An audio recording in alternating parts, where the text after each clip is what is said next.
Fuck, nakakahiya, man. Kasi baka sabihin ng mga tao just because you bought the course. Ang ganda ng sweldo ko, man. Diba? Ganda ng sweldo ko, ganda sweldo ni Mrs. Like, bakit ako manghihirang pera? Right? Exactly. Ladies and gentlemen, welcome to the Real Hustle Show with Marlou Marillius, where excuses gets crushed, 9-to-5 mindset gets broken, and we only talk real business, real moves, and real money. This show is all about the grind, the grit, the growth, and the glory. For today's episode, for today's guest, we have a special one again. We have a retired Canadian Air Force member turned into an entrepreneur, a store owner, accidental landlord, and he's also an artist. Devoted dad, he balanced family, business, and creativity, providing that discipline, adaptability, and a heart can turn any opportunity into success. Welcome to the show, bro. Use your mic, man. Use your mic. Thank you. Let's go. Thank you for having me here. For the people, ano ba, Tagalog tayo or English? Yo, whoever your Taglish? audience, yeah, sure. Taglish. So, for the people that don't know you at home, give us a bit of your background. Hello. Put that mic closer to your... There you Hello, go. I'm Alvin. Nailala ko si Marlou, I guess on the height of the whole real estate investing. I saw his ad a lot of times on Instagram, on Facebook. And then from then, nagka-exchange namin ng mga konting ideas. And then now we're here. But about me, like you said, I'm a retired Air Force. Thank you for the service. Welcome. 23 years in. Wow. And finally, I saw a way out. And now I'm here. Yeah? Now I'm here. He's brand new Right. to podcast. First time, and appreciate you being here, bro. So tell us a little bit of that journey dun sa Canadian Armed Force or Air Force, right?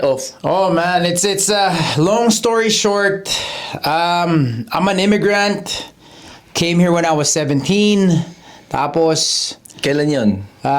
97. Holy smoke, 6 years old pala ako na. Okay, you guys do the math. I'm 34, 33. Yeah, so back then, dun sa high school ko, it was a small North End Daniel. If you guys are not aware, yung Daniel McIntyre is mostly a lot of newcomers migrate. So, anyways, I met this guy. Pangalan niya Edward Trinidad. And I'm pretty sure if he sees this, he knows this story. He joined the reserve, which is part-time. And then, pagbalik niya dun sa training niya, dun sa basic training niya, he got lined up with this nice jobs. Casino, Air Canada. And then sabi ko, yo, paano mo nakukuha to? At a young age, we're young, man. We're same age. Sabi niya, yo, kasi pag sa interview, laging sinasabi ko, was in the military. And that's how we got in. Oh. So then, So, sabi daming ko, perks. Yeah, daming perks. So sabi ko, shit, you know what? I'll join. I'll see what this could do. And ang turning point nun, si Mrs., she got into nursing, and I was delivering pizza. And I'm like, oh, my father-in-law is not gonna let me marry her. I have to do something with my life. So sabi ko, fucking let's go. So that's a turning point. Oh, okay. Yeah. So, kinda yung father-in-law mo pala, you wanted to make yourself more, paano ba sabihin to? More valuable para sa Definitely, tingin, right? definitely. I have daughters, man. Like, I'm not saying anything, pero you want to prove. You expect something. You expect something, right? Like, you don't want, ayaw mo nang maging asawa ng mga daughter mo is a bum, like a bum, right? in a way, but at the same time, naisip ko din, paano ko bubuhayin yung pamilya ko with a pizza delivery job. It was a way out in a sense, pero ang dami kasing perks. Libre yung school, may pasweldo. So, nung yung vision nun, medyo malabo, pero it was more, in the long term, you know na it's a life hack. It's definitely a life hack. Kasi, nakita ko na din nun, na-question ko na din, how do some people borrow money? It's always intrigued me. Noon, bago nating ako, payabangan dyan, magkano yung credit limit mo sa credit card. Right? Oh, So, lagi ko yeah, iniisip, yeah. like, man, at that time, ang credit limit ko, $500. Oh, wow. Meron ako naririnig, credit limit ko, 50,000. Right? How do you get this? And, laging ang common denominator is a good paying job. Yeah. Right? So, I'm like, okay, you know what? Anong I year need ka pumasok sa Army? 20... Army ba? Army? Or Air iba ba yung- Force. Iba ba yung Air Force tsaka Army? Magkaiba yun. So, Anong difference? well, yung Army land, yung Okay. Air Force air, and then Navy is sea. Sea. I see. So, una kong sinalihan yan, Army talaga. Kasi ginaya ko nga yung si Edward. So si Edward pala retired din or part-time lang? Nag-part-time siya, pero he got a good job at Air Canada, tapos nag-quit na That's siya. it. Okay. Nung sa akin naman, pagdating ko nung Army, in-interview ko sa Air Force. Pinakita sa akin kung saan ako magtatrabaho, ganyan. And one of the rooms where, ang tawag namin bleacher, makikita mo yung mga eroplanong umaalis. So, it's full of glass, may upuan, leather couch, tapos tinitignan niyo yung mga eroplano. Yung, para siyang, yung opposite side ng airport na nakikita mo dito sa Winnipeg, opposite nun sa amin, meron kaming bleacher nga. And there was a guy, he was sitting in a leather couch, his feet up, nonood soccer. Sabi ko dun sa interviewee ko, I wanna be like that guy. And then, sabi niya, sige, yeah, it's a good job. Anyways, pagpunta ko dun sa recruiter, because sige, I'll sign this paperwork. Di ko alam, sinali pala ako sa Army. Yung Army, pagbalik ko ng training, we do some exercises. -50, you know Winnipeg, -50, yung snow. Up to your knees. Knee, man. Yeah. Nasa labas kami, nagbibuild kami tent. Sabi ko, hindi ito yung sinalihan ko yung couch. I wanna be on the couch, man, watching TV and getting paid. So, yun nga, yung time na yun, sabi ko, no, I wanna switch over to Air Force. Doon ako Is it easier na pumasok sa ganyan? Closer to yung easier in terms of what? Pagka gusto mo mag-apply, pwede ba any person kung gusto sumali sa Canadian Armed Force or Canadian Army, pwede ka mag-apply? Applying is the easiest part. Okay.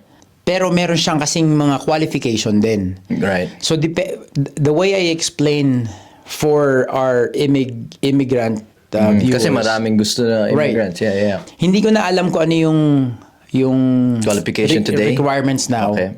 But I know one of them you have to be a citizen. But don't quote me on this. Everything is online. So just check their check their site. So ngayon, sabi mo kung madali, you just have to really, it takes 5 minutes. You go online, you submit your application, that would be it. The way I explain it kasi pare, yung any base could function on their own. So the way I explain, kunyari merong zombie attack, that base has everything. From clerk to doctors to cleaners to dentists to nurses.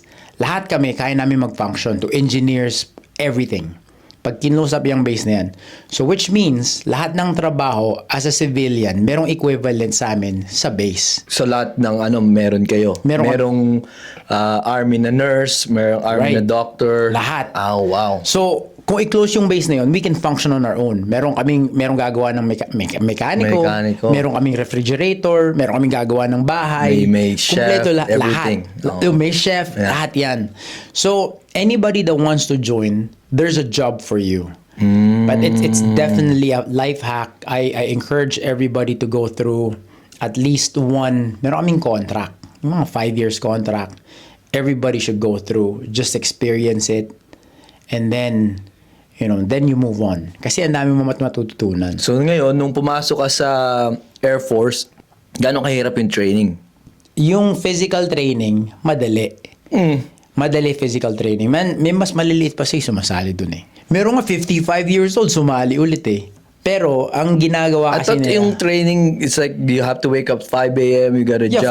For 2 months. Yun yung tinatawag na basic training. Okay. Pero, most information or most of the training involves around how the military works. Kunyari, like they have to teach you how to march. They have to teach you how to salute.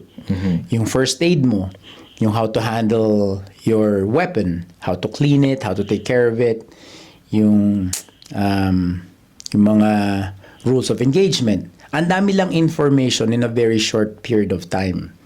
Pero yung physical training, sure, it's part of it.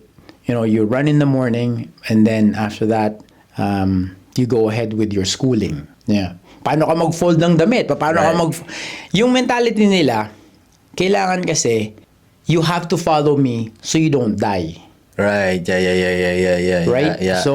Yun ang tinuturo nila at a very early ng karir mo. I see. So how long yung training to be a solid Air Force? So from the training pala, pag nakuha ka, pasok ka sa training may bumabagsak pa din.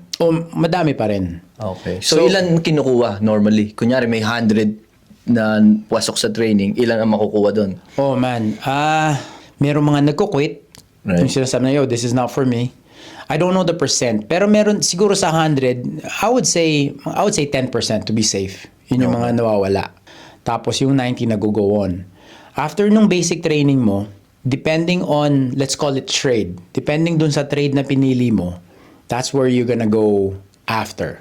So, kunyari, on the basic training, 100 kayo, for example, meron dun doktor, meron dun nurse, meron dun mekaniko, meron dun clerk, meron dun cook. So, pagtapos ng basic training, na everybody has to go through it. Okay. So, let's just say 2 months. After nung 2 months, isi-ship ka na dun sa training... na ima-master mo? Yeah, dun sa training school mo. Ay, ikaw, anong ginawa mo? Aircraft mechanic ako. Mechanic. Right. Kasi, back in the day, nung 97, yung 2000, bago pa yung WestJet. So, ang gusto ko, maging mekaniko ng WestJet. Sabi ko, punta ako Calgary, magme-mekaniko ako doon. Libre yung school. So, yun yung idea ko. Pag-aralin nila ako, and then mag-quit na. So, pagtapos ng basic training ko, pinadala ako sa Borden, Ontario, which is north of Toronto.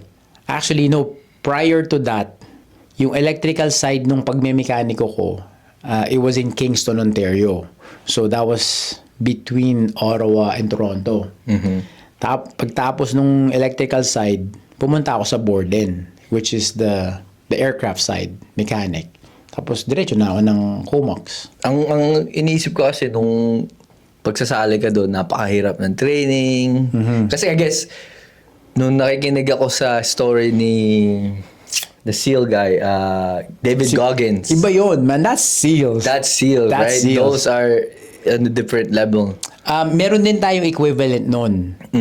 But for us, for regular military, everybody had to go through basic. I don't know how the Marines and the SEALs do their basic training, but everybody has to go through that basic training. I just don't know if they have something separate. So, hindi ganun extent yung training nyo? Hindi ganun ka-brutal? No. Oh, okay. Pero, like I said, there's different trade that would do the same thing. I see. Yeah. Yeah, kasi binabasa ko yung book niya, holy shit, like, this guy is man. Like an Iron Man, I right? know. So, hindi kami ganun. Okay, kasi yun ang nasa isip ko. Like, you gotta go to this training, ganun. Napakahirap, kaya tanong ko kung madali bang pumasok. Right? Madaling pumasok. Tapos, ang mostly the training, yung sinasabi kong basic training, it's mostly how you handle stress. They try to get you to the most stressful time of your life and see if you can move forward or you can function properly after. And you guys are very disciplined, would you say? Mga Army, Air Force? We have a different mentality. What is that mentality? Talk about mentality. About, with, yung mga Air Force na ganyan. Meron kasing lagi nilang sinasabi and lagi nilang sinasabi, yo, it's a no-fail mission. So, What does that mean? No-fail mission. Laging, The mission has to always win? we have, You yeah, have to you can't succeed. fail. Okay, yeah. So, Kasi you will die, I guess. right, Yeah. right. So, yung ano na yun, yung phrase na yun, napunta na yun, na drill na yun sa ulo ko. So, you know, lagi ko na iniisip yun, if I start this business, it's a no-fail mission. Right? So that's how you kind of operate nowadays. Right. I It's a see. no-fail mission. Wala na So akong you plan took B. that mindset into the business. Right. Ah. At the same time, sure you have no-fail mission, pero calculated naman lagi yung risk. So lagi naman din, lagi may mga plan, alternative plans, plan A, plan B, right? So even now, before I go into any venture, lagi na ako merong, hey, this is my plan A. O anong gagawin kapag it diverts? Okay, well, here's my plan B. Same thing dun sa question mo. Meron din akong we learn how to adapt. So kasi you go on a mission, all mission doesn't go as The way it's planned. planned, yeah. So they teach you how to adapt. Kunyari, kunyari sabi nila 10 daw yung kalaban. Yung pala nakatago yung 5. So how do you adapt? Right? So that's another thing na How would you adapt if that thing happens? How would they teach you kung paano you just learn mag-adapt? how to adapt. You find ways. You find ways, di ba? Just start shooting everywhere. In the end of the day, you go back to your training, and then you just follow your training. Yun yung mga yun. Nung nandun ka, ano yung pinakamahirap na encounter mo? Na parang you were close to quitting. Is there any time na parang, oh shoot, this is not for me? Oh, wow. Wala, no fail mission eh. No fail mission. Nung pumasok nga ako kasi, I know that if I quit, anong gagawin ko dito? Wala akong gagawin. Like, wala akong gagawin pagbalik ko. A lot of people, parang ikaw, a lot of people doubted you already. Yeah. So then, in the end of the day, may chip ka na eh. Right. So you go, no, I can't. I You're can't gonna fail. prove everybody wrong. Yeah, I that's have good. to That's pass good. this. I Yeah. have to go through this. There's no other way around. There's no way. Yung sinabi nga nila, pag nasa wall na yung likod mo, nasa wall na, wala ka nang pupuntahan, you just gotta go through. Pero nung nag-start ka nun, syempre yung mga tropa mo, umiinom, nagpa-party. How did you handle that? What's that word na you're missing in action? Oh, wow. Wala, man. I guess that time, hindi pa uso social media, so you don't even know kung anong ginagawa. Story mo. lang. Mga story na lang. Right. Nag-inom Hindi mo kami. nakikita na, nagiinom sila dito sa party Right. nito. Hindi Right. katulad ngayon, pag binuksan mo yung Instagram mo or Facebook mo, nakita mo sila nagiinuman. Yeah. Para ka like, I know. wish I was there. I know. Nung time na yon, alam mo na lumalabas sila, pero yung focus ko na talaga noon, I have to pass. Hindi ko na naisip yung what am I missing? Yeah. I know what I You're had not to missing do. out. Right. I know what I had to do. Kasi nga, babalik nga ako dun sa kay Mrs. na eh. I'm like, that was my goal now. Like, I'm at that age na I have to do something. So, ilang taon ka pumasok sa Army? Ay, sa Air Force? 22. I see. 2022. What were you doing before that? Delivering pizza. pizza nga pala. Delivering pizza. Tapos meron akong full-time job. Mailer. Yung mga banks, meron silang mailing company. So I was working midnight sorting mails. And then on top of that, yun nga, pizza. Kaya pala. And then, tapos noon, nag-army ka na. Yeah. Like Air Force na ako. Air Force pala. Air Force na ako. Nag-confuse Yeah. talaga ako, Army, Air Force. Yeah. So, mechanic ka. You did that for 20 years. 23. 23 years. Holy smoke. So 23. 23. Pero nung paglipat namin dito, so after my training, na-posted kami sa Comox, which is sa BC, dun sa island. And at that time, this whole entrepreneurship, landlord, real estate, that was not even in my future. I was 36 when I heard the news that, okay, hey, you gotta leave. You gotta. Why? Why do you gotta leave? Everybody had to get posted at one point, meaning everybody had to leave to grow, right? Tapos yung Comox, it's a paradise. And para siyang ano eh, there's 100 position, you have one position, titignan ka nila, I'm like, yo, ang tagal mo na dyan. Kailangan mo nang umalis para naman bigyan mo ng chance yung iba. Right? Ganun pala doon. Right. Now, I was lucky, I was there for 10 years. Normally yan, mga 3, 4, 5 years. Babaguhin na yung position mo. Yeah, alis ka na. So, binigay sa amin tong Winnipeg. And at that time, sabi ko kay Mrs., I think it's time for a break. And kasi mga bata ako noon, they were almost high school. Nag-iisip na rin kami na saan sila mag-aaral. Yung Comox, as beautiful that it is, wala siyang university. Right? Wala siyang university, wala siyang college. Merong maliit ng college. Pero, if they want to move somewhere or they want to pursue the school, we have to go in a bigger city. So, binigay sa amin in-offer sa amin tong Winnipeg.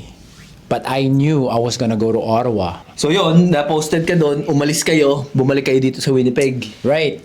Tapos, that's when my real estate journey started. But what got you started sa real estate? Okay. So, umalis kami. When we left Comox, or before leaving Comox, a lot of our friends, including coworkers, sabi niya, Alvin, you should keep your house. Let it be your anchor. If you want to go back to Comox, don't sell it, just rent it. Let it be your anchor para pwede kang bumalik. You can always tell the military, I'm like, hey man, I have a house there. Just send me back.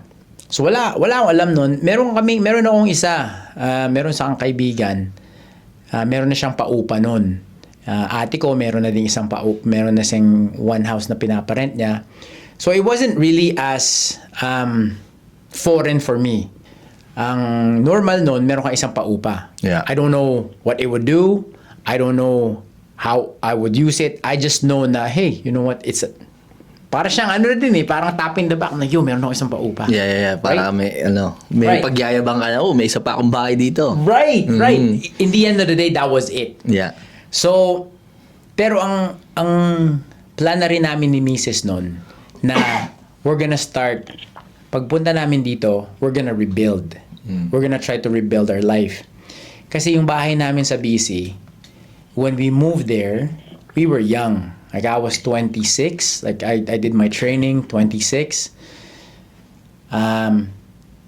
Yung perspective dito sa Winnipeg, Castleberry? Yeah. Oh no, actually. So Inkster, I don't know what it is. Anyways, yung bagong development dito sa may Castleberry, wala pa yan. Yeah. We were building a house then. Nung time na yun, bago ako umalis, that was the inn. Palakihan ng bahay. Yeah. Ang uso Ano noon, ba yung area doon? Ano ba tawag doon? Yung malaki sa Inkster na area? Usong-uso dati yun eh. yeah, Seven Oaks. For example, this Seven Oaks. Yeah. Right? Pero may tawag sila doon sa area dito sa Winnipeg. Ano ba tawag doon? Yung sa may Inkster Garden. Right, yung sa may Yeah. pond. Oo. Doon magpapagawa kami doon. So nung time na bago kami umalis, I think that was the turning point of the bigger your house, the better. Kasi before nun, normal you made it kapag ang bahay mo, Garden City, yung Tyndall Park, Garden Grove, that was a good area. Yeah. Kasi, Daniel, right? Dominion. Pag na-move ka doon, that was already... People think na medyo Right. successful ka na. Right. So, tapos, ito na yung nauso na, yung mga two-story dito sa, yung sa area na yan. And, when we bought our house in BC, we were allowed, a certain price, yung limit namin. Pinakiusapan ko pa yung bank, dagdagan mo naman 30K. It was a stupid move. For a young couple, that was the stupidest thing we've ever done. Kasi we over-leverage. Oh, and then uso pa yung 40 years nun, amortization. So, you know what? We'll just go for it. Yeah. Kasi the bigger the better, right? Anyways, so fast forward, yun nga, punta kami dito. Pinarent namin yung bahay sa BC. Paglipat namin dito, imagine, man, I have a 2,500 square foot house in BC. This is huge. And I have a half an acre house. It's huge. I have all the toys. Pagpunta namin dito, nakitira kami sa In-laws mo? in-laws ko sa basement. And me and my wife are making good money when we move here. She's a nurse, right? Pero sinubo namin yung pride. Like, you know what? Dito tayo sa basement. Let's start to rebuild. Let's see what we could do if we start from the bottom. I wouldn't say bottom, pero alam na nga namin may bahay kami nun eh. So, ego-wise, medyo okay na. But coming here, basement kami. And then, Nung nung nag-move kayo sa BC, kinasal na kayo? yeah, pagkakasal namin, alis kami. Oh, I see. Pagkakasal, alis na kami. I see. Meron na akong papel na I was getting posted to BC. So, tama-tama, kagagraduate ni Mrs. Sabi ko, alis tayo. Good thing she came with you. Oh, yeah. Alis na kami. Wala nang hiwalayan nun. Like, it's us, man. Like, we're gonna... Sinakal mo na. Yeah, we're gonna make this. We're gonna make this happen. So, diretso na kami dun. And, ang daming naturo nun eh. Ang daming naturo nung being away from your hometown. Doon ba pinanganak yung panganay mo? Lahat sila. Lahat sila dun pinanganak. And we learn how to adapt na kami lang. Yes. Yung bahay namin, pag nag-aaway kami, wala siyang pupuntahang kaibigan, wala rin akong pupuntahang kaibigan, walang pupuntahang pamilya. So, each corner of the house, we were forced to learn how to forgive each other, to ask for forgiveness. Dun, I think yun yung turning point ng relationship din namin. Na, it's you and me, man. Yeah. This is you and me. That's good. So, wow. yeah. Wow. Sweet pala, no? Yeah. Wow. So, nung bumalik ka na dito, nung nakatira na kayo sa basement, yun nga, sabi mo, narinig mo yung mga ate mo, ka-work mo na may rental. How did you find your first deal dito sa Winnipeg? Oh, wow. So, yung first deal, nagharap kaming bahay. So, pagtapos namin dun sa basement, sabi ko dun sa, lumalaki na din yung mga bata kasi nun eh. Ang turning point naman nun was that winter. So, ang lipat namin summer palagi. So, that winter, akala ko, it's a short stopover in Winnipeg. Kala ko, didiretso na kami Ottawa. Sabi nung military has a different plan for me. Sabi niya, no, you're gonna stay here. Nung sinabi ni Leon, naghanap na kami ng bahay. Something na I think it must have been on reel or a book. Sabi nila, ang life hack, bumili ka bahay, yung kayang i-afford nung isang income lang. Para yung isang income would be an investment or would be your play money. Sounds like a house hack. Right. Yeah. So, bumili kami, maliit na bahay. Just enough for us. Yung kinuha namin, luma siyang bahay, which is just across the street from dun sa in-laws ko. Para libre yung babysitter. Tapos, ang rule namin sa bahay, laging malapit sa school. Para we don't have to drop the kids off. So, inayos namin yun. For 1 month, we totally gutted the house, fixed everything. Yung binenta mo? O iba na yung Iba pa yun. Okay. This is, malapit din sa area na yun. Okay. Nung kami, inayos ko yun. That was my very first hands-on renovation na ako lang. Kami ni Mrs. and the kids. Yun yung naging bahay namin. So then now at this point, meron ako isang bahay na tinitiran, tsaka meron kaming rental. Dun sa BC? Sa BC. Okay. This is when we kind of look at each other, tapos nagiging uso na yung real estate investing nito. What year is this? 2017, 18. Kasi this Wala is pa ako sa industry nun. Pero, this is the time where the interest rate was really low. Yeah, Diba? it was Pababa going ng down. pababa. Yeah, yeah. Diyan na, nagsimula na yung mga coaching online, whatever. Nagtingin, sabi ko kay Miss, like, that's too easy na magpa-rent pala. Kasi look, sa BC, nagpapa-rent tayo. Dito, magpa-rent din tayo. And at this point too, yung kaibigan namin sa one of my closest friends sa BC, he also became a landlord, or he was already a landlord, isa. Tapos yung interest nga bumababa. Sabi niya, Al, kunin mo yung pera mo dito sa bahay mo dito, bumili ka ng bahay So, dyan. refinance mo. Refinance mo. What do you mean? Yeah, refinance mo, kunin mo yung pera. So, doon nagsimula. Yung una kong bahay, I met this guy, si James Mariano, one of yung realtor. Nakita ko lang yung posting niya, just any realtor, dito sa may Arlington. Sabi ko, I want to look at this house. I reached out to him. Tapos sabi niya, based dun sa gusto mong kunin, wag to. I'll help you find another deal. So, Bakit ayaw niya ibenta sa iyo? paano ba yun?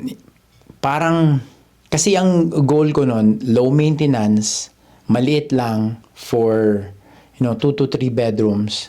Starting landlord. Yung bahay yata na to parang luma eh. Luma yung Bahay. listing niya. Sabi niya, wag to, magkakaroon issue dito. Okay to kung dito ka titira. Pero kung paupa, wag. Ang binigay niya sa akin, this house, it's a townhouse, pero hindi siya, you own the land, Yeah. which is in Regent. Yun yung very first na deal talaga na nakuha ko, na talagang, you know what, I'm buying this for just straight up rental. Pero, hindi ko pa alam yung burn na yan, right? It was just, I pulled the money out of my house, binili ko yun, and that was it. That's the second house. That was Third the- house. Right. Ngayon, Plus yung personal mo. Right. Ngayon nag-iisip na ako, like, man, wala na akong pera. Anong gagawin ko ngayon? And then, at that time too, pataas ng pataas yung bahay sa BC. Sabi ko, tinanong ko yung bank, like, how much more can I pull? So, nakapag-pull pa ako, fast forward, nakapag-pull pa ako, down payment for 2 houses. Oh, wow. 2 houses. From one house. From one house. So, nag-pull ko yun, bili kami ulit dito, and then, bagal. Right? Like everybody, all investors go through this. I'm like, ang bagal. Anong Yeah. gagawin ko dito? And in front of my house, yung tinitira namin nun, yung in front of my house, taas nung grass. Walang nakatira. And as you know, Yeah. this is the deal. Right. So, ilang beses kong kinatok yan, walang tao. Finally, yung katabing bahay, sabi niya, nobody lives there but I have their number. Oh, wow. So, niligawan ko yon man. Niligawan ko yon ng almost 2 years. Wow. Almost 2 years. Nakuha ko yon height ng pandemic, 2020. How much did you buy it? It was 200. Nag-deal na kami before we closed, 215. Pero bago kami 215. 215. This is a Garden Grove Yeah, house. it's cheap, bro. Right? Yeah. No, pero nung nag-agree kami, this was before the houses went up. Yeah. Pero sabi ko, hey, it's front of our house. It's okay kung bilhin natin medyo mahal. I know the land here is gonna go up. So nag-close kami deal, pero I didn't close it until the height of pandemic, which is Okay. 2020 ata yun eh. So Yeah, 2019 ko siguro nag-close Nakuha. yun, nag-usap, pero nakuha ko yung 2020. Nung 2020, that was a good deal. Nung 2019, okay Not lang. really so-so. Yeah. Right. Yeah. So, nung time na din na yun, doon na nauso yung burr. Right? So, I took this course and So you had a mentor. si You had- Manjit, Okay. Si okay. Manjit. Si Manjit. Right? Si your mentor. Okay. Right. Okay. at the same time, yung mentorship program niya was more into a general knowledge of everything. Yep. Right? Hindi siya, katulad no, yung course na tinuturo mo, it's mostly, I'm pretty sure it's mostly for wholesaling. Yeah. Yung sa kanya, talagang lahat. Wholesale and flip. Right? Yung sa Yeah. kanya, talagang lahat. Yeah. And, pero nung time na yun, interesado na ako dun sa burr para recycle yung pera. I know the theory, pinag-aralan ko yung theory, and I can't believe the theory. Yeah. But I have to put it in place. Yeah. Right? Again, no failed mission or else. Di ba? Wala naman akong... So, humiram ako pera. But before that, paano mo naisipan na kumuha ng coach? Or to join a program? Whole, man, Facebook, Instagram. And then what was the mindset na sinabi mo sa sarili mo na, okay, bakit ko siya bibilin? Ano yung nag-trigger sa'yo na, okay, bilhin ko yung course niya? Okay, so nung time na yon, hindi ko alam. Pero it was a sales speech. Okay. Right? Yeah. He got me to buy the program. Am I, knowing what I know now, would I have done it? Definitely. But not for the course, but for the people that I met. For the network. The network, okay. I think doon tayo nagkita nun Yes. Parang doon nagsimula yan And na-meet ko yan, yung ibang investor din. So, doon nag-open yung door ko on just to open the door Yeah. for everybody. Yeah. So, na-attract ka lang sa sales pitch niya, kaya ka bumili ng course niya. Oh, you know what? I think it was sa OPM. Other people's money. Yun yung pitch niya. Yeah. But like, kasi nung ako nag-start, I bought my first rental din, and then I was about to quit. Pero sinabi ko sa sarili ko, parang meron pa something dito sa real estate na to na hindi ko makuha. And that's why sabi ko, I think I really need somebody to hold my hand and teach me kung ano yung mga avenue pa na kailangan kong matutunan. So, yun ang tinatry kong tanungin sa iyo kung was there a moment na I think kailangan ko ng coach, or was just you got attracted dun sa pitch niya dahil kaya ka bumili, or was there a moment na hindi ko alam yung burr? Siguro combination na yan Combination na narinig ko na yung burr, naubusan na ako Curious ng pera. ka, yeah. Curious na ako. Tapos, parang yung sales speech na ata nun, either burr or using other people's money. Yes. Yun ang nag-attract sa akin.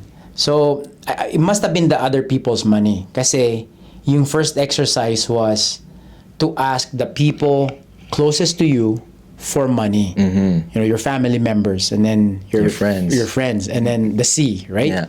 So, tinry ko yun. Kausap ko lahat ng tiyuhin ko, tito ko, pinsan ko. Hindi ka nahiya? Nakakahiya, man.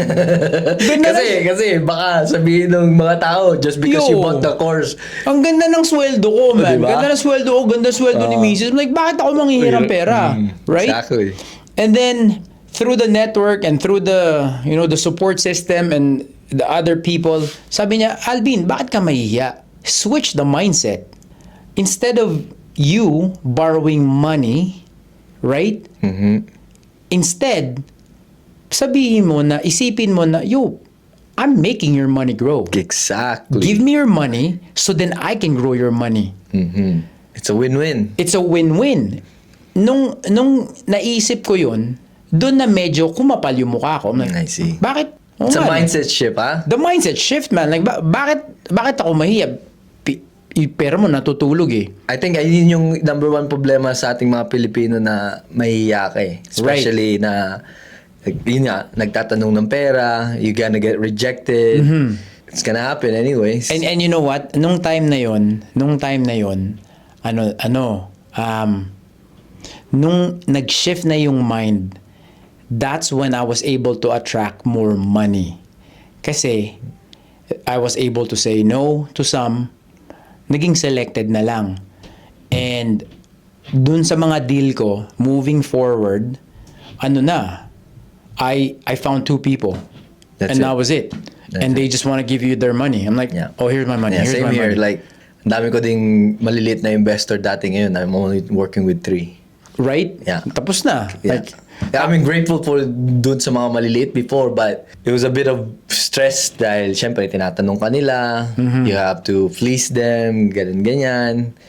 But at the end of the day, mas ano ba yung word? Mas masyadong sigurista pa yung maliliit na pera kaysa dun sa mga malalaki. Malalaki. Pera. Right? Yes. Yung mga malalaki, I'm like, Yo, babayaran kita sa next week. Okay, sure. Yeah. Wala silang pakialam because they know Yes. na, well, they trust you. At this point, they already trusted you. They already did their due diligence, pautangin ka. And they know, minsan nga, manghihiram ka. Sasabihin ko 3 months lang, Alvin, you gotta borrow this longer, man. Right. I can't afford the just interest. 3 months. I'm like, this is nothing. Here, Yeah. just take it. Yeah. Mga gusto nila, mas matatagal. Kasi mas malaki yung tubo nila. Tama. But, yung maliliit yung pahiram, yun yung tight na tight. Exactly. Right? So that was the mindset switch. So, yung course na yon na binili mo, it actually helped you. Yes. Not the knowledge. A little bit. Pero it was the network. Doon ko na nga Sometimes talaga, ako din, nung binili ko yung course niya, I already know the knowledge kasi nga from other course, right? Pero sabi ko sa sarili ko, I need to tap in to his network kasi yung babayad ko dito, I know I can make more kasi once I was looking for deals, I'm wholesaling, I can get that back. Right. So, right. yun yung investment na pinasok ko just to be on his network. Kaya, that's good na yun yung course niya nakatulong at na-build yung network mo. Why do you think network is very important in general? Kasi, sabi nila, if you go alone sa road daw, if you go alone, you can go as fast as you can. Yes. Pero, kung madami kayo, you can go as far Yes, okay. as you want, right? That's right. So yung dun na build yung network. Dun ko na dami ko na meet na different walks of life. Right? So ganda din. So Was there any deals nung syempre, I don't know kung ilan na yung bahay na hawak mo. I think meron ka ng 50, di ba? So, doon sa deals na nagawa mo, was there any deal na pinakamahirap? Yo, the first one. The first one? The first one. Kasi Always, yun yung nanghiram ka pera eh. Hindi mo pera, hindi ko pera. So, I had to perform. Yeah. But mind you nga, magkaiba tayo. Matanda na ako. I was a little bit older when I started. So, in the end, meron na akong line of credit, right? Nakahanda na yan. Yeah. So, kahit na nanghiram ako ng pera at hindi ko na isole, I know I can get back. it from my own money. Magkano ba yung hiniram mo? Yo, 60 grand, I think. Okay. 60 grand, Yeah. right? Pero back then, kakahiya yun, ah. Yo, kakahiya yun. Yeah. Anything na Right. mag-ask ka ng pera, pautang nga. Right. 60 grand. Yeah. But there's a purpose na ginawa mo yon dahil you could pay back, pero yung iba nanghihiram just to splurge themselves, right? So that's a different bit. Yun ang difference ng humiram siya ng pera to make it work para kumita si investor and for him Right. to get his rental. Right. So, Just to make it clear. Just to make it clear. Yeah. Right. So, I had to borrow money because it was to build something. It wasn't to splurge. You're right.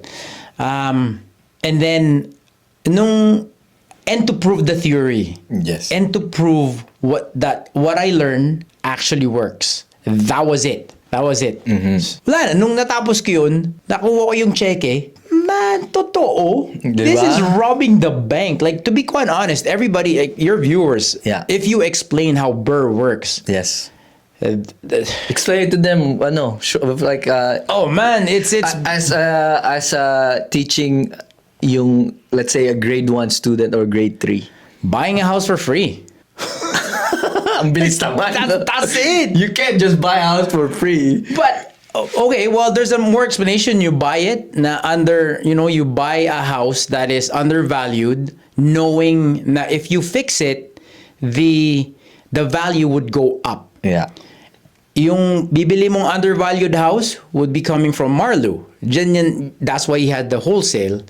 Tapos bibili mo yun, if i-fix mo, pagtapos mo i-fix, buy, you renovate it, Burr, And then after you renovate it, you rent it. And after you rent it, now there's income coming. Then you refinance it to the bank, refinancing it to the value that you thought or you calculated na yun dapat yung value pag natapos. And then you pull your down payment and you pull your renovation money.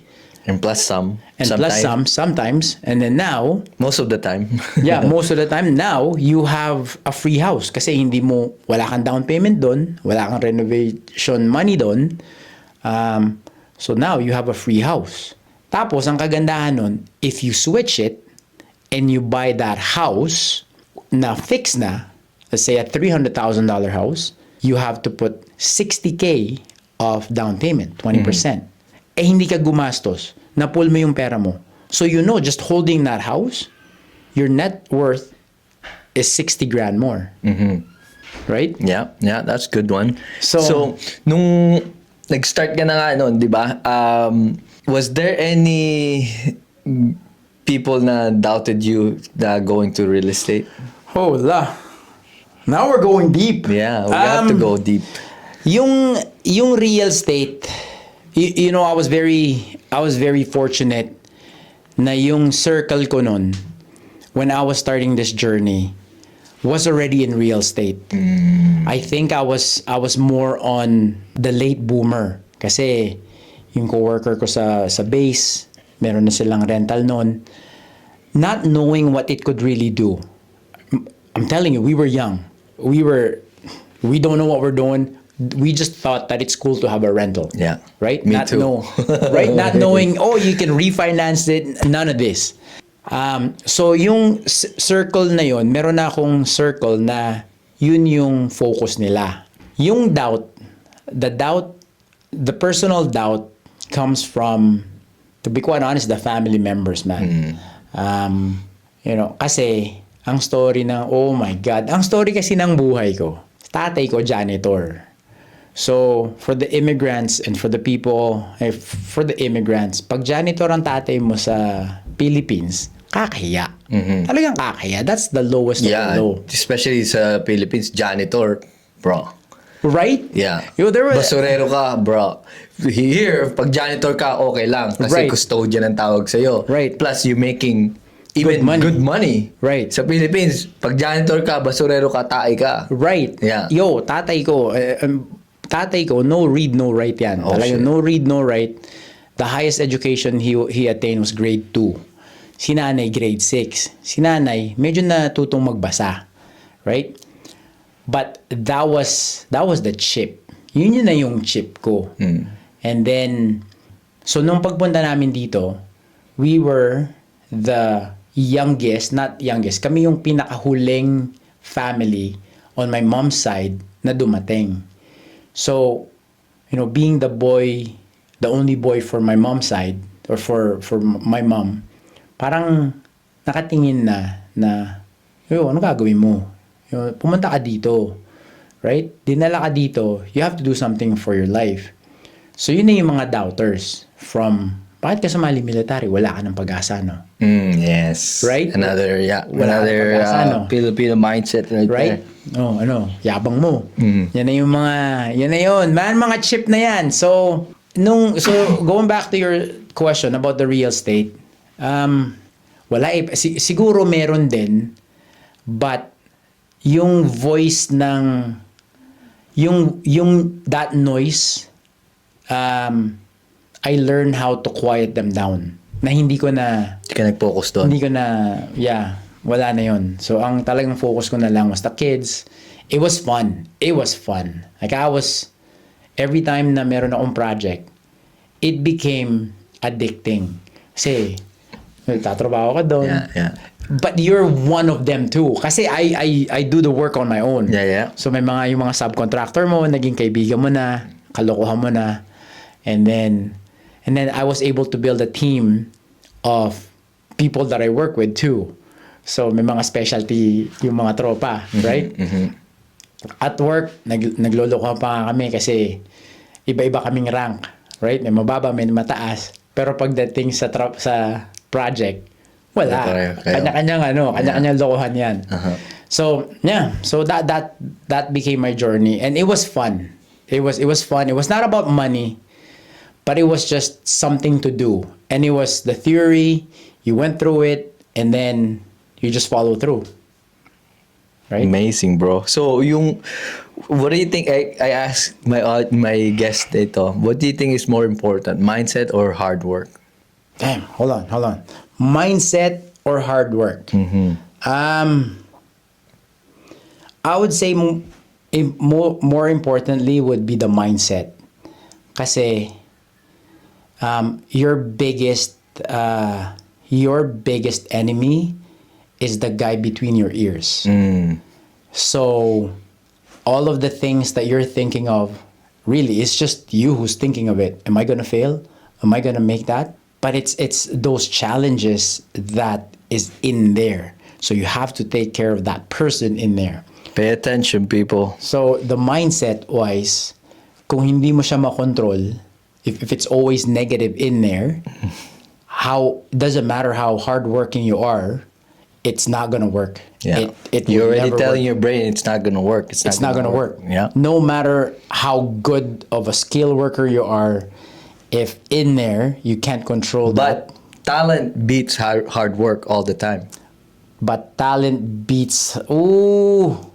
No, hard Yeah. work Yeah, I mean hard work beats talent all the time. Yeah. Yeah. Sorry. Yes, that's Kobe. Yeah, That's yeah, Kobe. yeah, That's yeah. hard work. Yes. Yeah, definitely. So, yun yung difference ng being hard worker but talented. Yeah. Right. Kasi some people are talented but they never use their talent.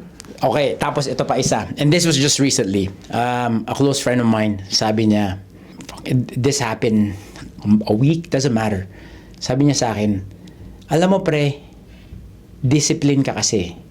What do you mean? So, throughout my journey, no matter what you say, Marlu, there's people looking at you. Of course. Yeah. Okay? Yeah. Sabi niya, pre, discipline ka kasi. I'm like, what do you mean?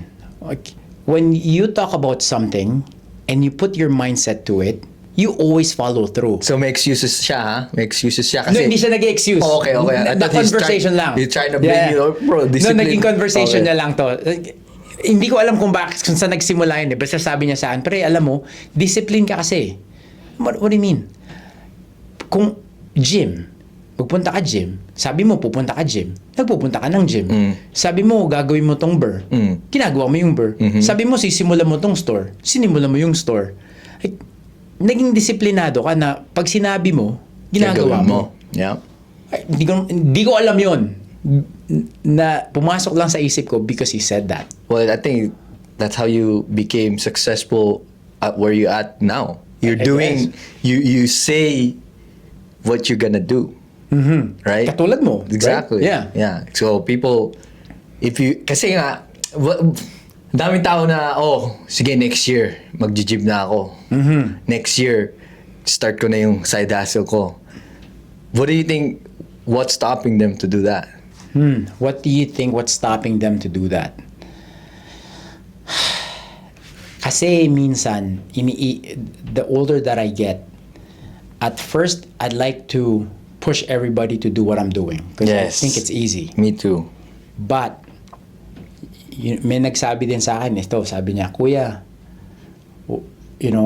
not a lot of people have the mental capacity to do what it is that you do. Yun, ang daming explanation nun. Upbringing, trauma. Chip on the shoulder. Right. Yeah. So, and when you say mental capacity, hindi ko ibig sabihin bobo. That's not what I meant. Kasi, what we are trying to do here, this is not for everybody. This success that we're trying to attain is not for anybody. Ang regular na tao, ang gusto ng regular na tao is comfort. Yes. We were meant to get comfortable. So, yung mga 9 to 5 job, I don't get, as much as I don't get it, a lot of people love it kasi hindi nila kaya yung stress. Hindi nila kaya yung, it's mostly the stress and it's mostly not can handle Knowing. the challenge. Yeah. Kahit all the informations na what you're doing is out there. All the information from what I'm doing 1000%. is out there. Yeah. But then, kung wala nga dito, Na mindset. Na mindset, na lakas ng loob, right? Na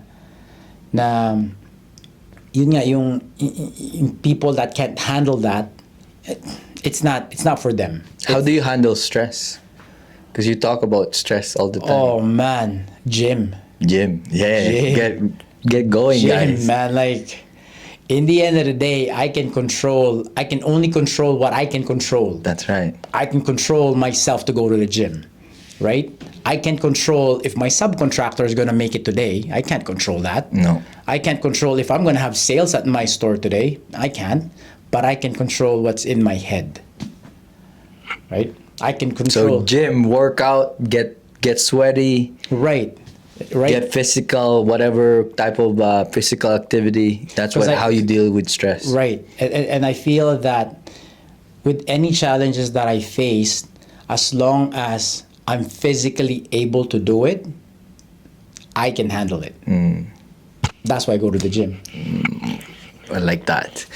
Now transitioning to real estate. Now you own Supplement World. Let's go. Okay. How did that started? Yung Supplement World, holy man, hold on. I gotta cut this short. I know. Yung Supplement World, I might have to come back here. I love this conversation. Yung Supplement World, it happened because all my kids are athletes. They're all competitive swimmers.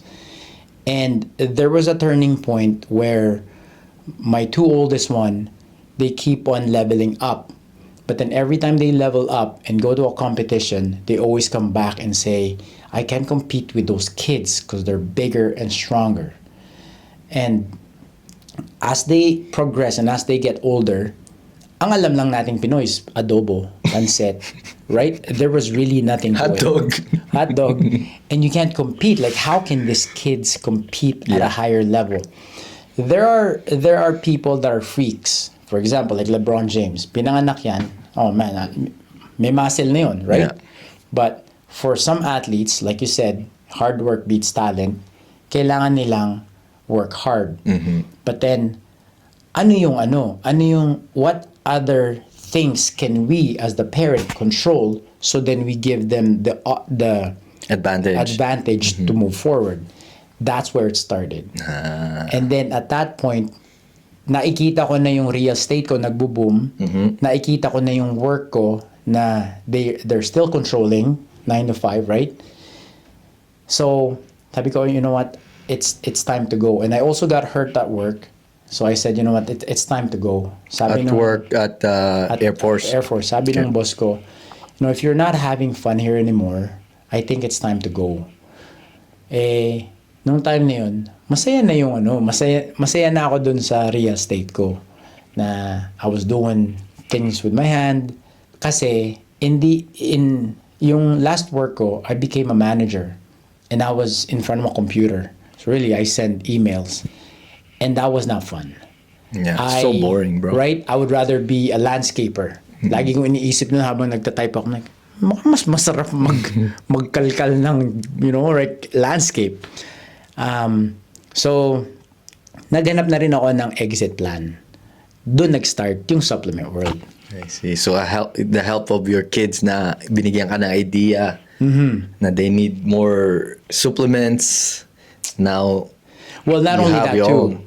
Not only that, nakikita mo na, even now, nakikita mo na part of the journey with our real estate, and I'm pretty sure you heard it, sabi nila, health is wealth. It is. Right? 1,000%. Right. No matter how much money you have, if you're not healthy, Doesn't matter. it doesn't matter. And then, most of my wife and my family were a bit bigger. And yung turning point ng pag-sign ko dun sa franchise agreement was we have a close family at a young age nagkaroon ng heart attack. Oh my God. So, nung time na yun, I think it's time. Sabi ko kay Mrs., I think it's time to, not to lead, but just to be an example for future generation, for the younger generation. Sabi ko, you know what? we're gonna change the look of titas, right? Because that's my Tito, age tita, now. The shout tito- out. Right. So the tito and tita, this is what it's supposed to look like. Yeah, you look good, bro. You look thank like my age. Thank you. But doon nagsimula yung supplement world. And now this is where I am. Pero yung supplement world was funded by the real estate. Yeah, that's not. Everything is there. Everything is tied to that. So, anong we're coming to the end of the podcast here. Anong magandang mong advice dun sa mga taong they're doubting and they wanna start their own side hustle? What do you think they should start with? You will never be ready. Just do it. Ang mentality ko na ngayon, I'm 45. Ang mentality ko na ngayon is I gotta take a swing at it because this life is very short.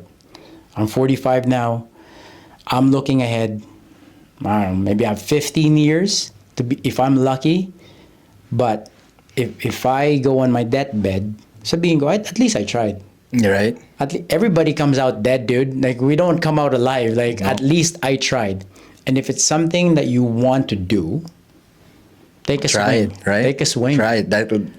Sabi What's ko, the worst that would happen? Sabi ko, sinasabi, kasi pag nag-uusap kami ni April, the way I try to encourage people is, yun nga, sinasabi mo na I get them to do what I'm doing. Pero sinasabi niya, hindi para sa ibang tao to. Sabi ko, I know, but if they don't try, they'll never know. Right. They'll never know if it's for them. Right. But at least you have to try to see if it's for you. If it's not for you, then find something else. Right.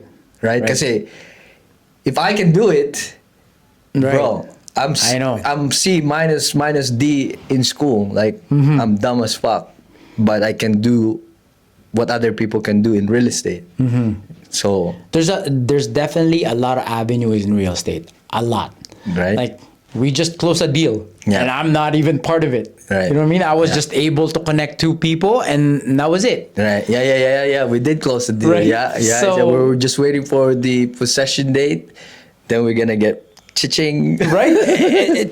That's what it is. Right. So I think, going back to your question, yeah, it really comes down to if you really want it that much, you're gonna try to find a way to do it. And I think the biggest challenge is ano yung sasabihin ng ibang tao? You know what? Unfortunately, it's a Filipino thing. It's very, very Filipino mentality. Ano sasabihin ng ibang tao? Meron kasi tayong hiya, tsaka meron tayong pakisama. And sometimes those two pulls you down. That's right. Hindi mo kasalanan na you wanna go up para lang makisama dun sa mga taong what you're surrounded with. But in the end of the day, you owe it to yourself. If you see na you wanna go forward, you owe that to you. This is your one go at life. After this, fuck it. Man, if I have one go on another life, that would be perfect. I don't think so. So I have one go in life. Might as well make the best out of it. Love it, bro. Lastly, Okay. how do you define success in your own world? I know you're gonna ask this question. Ang success sa akin is Just for you, just for me. Just Kasi for my me. perspective of success might be different. Oh, from definitely. You. This is for me. Ang success ko is my kids still loves to hang out with me. That's my success. Love that.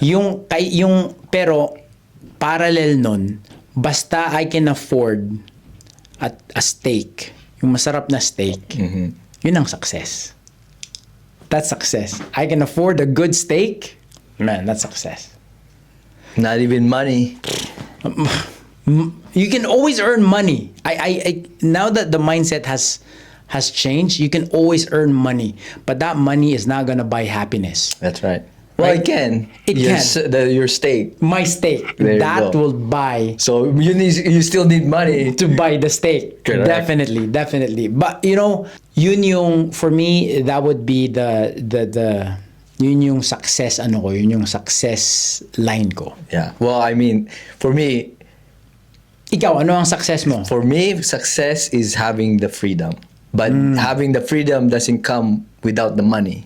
Correct. So it aligns with having money, and then you get to do whatever you can do, how do you ever want to do it is success to me. Freedom, doing this with you at 10:30 a.m., 8:30 or 9:30 a.m., and I don't have to answer to my supervisor, manager, or whoever. This is freedom to me, and this is success. Nice. You know, so- Well, I guess it comes to that too. Right. May mga hidden na yun. Basta Yeah. yung steak, yeah. Yeah, so Yeah. that's success, and then traveling with the kids, that's success to me. Nice. Taking the parents to places as well, you know. And lastly, bro, how can the Hustle Squad help you out? Plug it away. Man, if you need some supplements for supplement needs, come by Supplement World on Taylor. Follow us on Instagram, Supplement World Grant Park, and come say hi. That's it. That's it, man. All right. Well, that's it for today's episode, guys. If you find any value on this episode, don't forget to share it. Follow Albin. We'll put his handle on the description below, his website, Supplement World Grand Park. Stay hungry, stay hustling. See you on the next one. Peace. Shit, that was good. Yes, sir.